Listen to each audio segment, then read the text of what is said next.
कार्यकर्ते जे आहेत ते जल्लोष करतायत।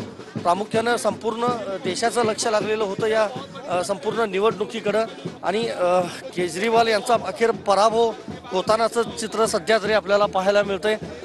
मद्य धोरणाचा घोटाळा असेल किंवा इतर जे मुद्दे आहेत त्या अनेक मुद्द्यांवरून प्रामुख्याने या सगळ्या निवडणुकीमध्ये हे सगळे मुद्दे जे आहेत ते चर्चेत होते आणि काही कार्यकर्त्यांशी बोलायचा देखील आपण प्रयत्न करूयात।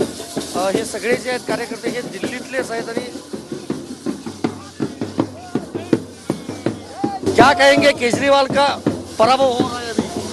केजरीवाल तो हार नहीं था, ये बड़ा झूठा आदमी है। ये मोदी की मेहरबानी है जो कि आज बीजेपी जीती है। आज बड़ी खुशी है हमें, आज बीजेपी से जीती है।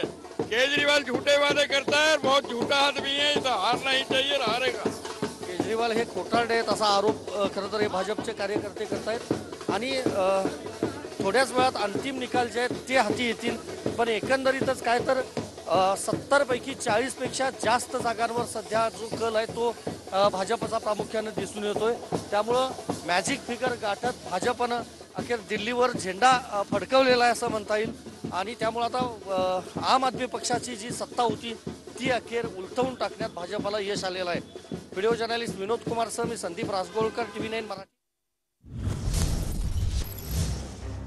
निवडणूक आयोगाच्या कलानुसार भाजप 43 तर आप 27 जागांवर आघाडीवर आहे।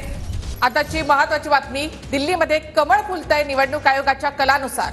निवडणूक आयोगाच्या कलानुसार भाजप 43 जागांवर सध्या आघाडीवर आहे आणि आम आदमी पक्ष 27 जागांवर आघाडीवर असल्याचं पाहायला मिळत आहे आणि त्याच्यामुळे भाजपच्या कार्यकर्त्यांकडून दिल्लीमध्ये जल्लोष करायला सुरुवात झाली आहे।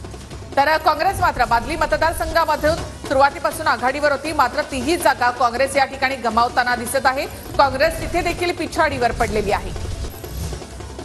आता दिल्लीमध्ये फक्त 2च पक्ष दिसत आहेत, भाजप आणि आप। कलानुसार दिल्लीमध्ये काँग्रेसला इथे भोपळाही फोडता आलेला नाही।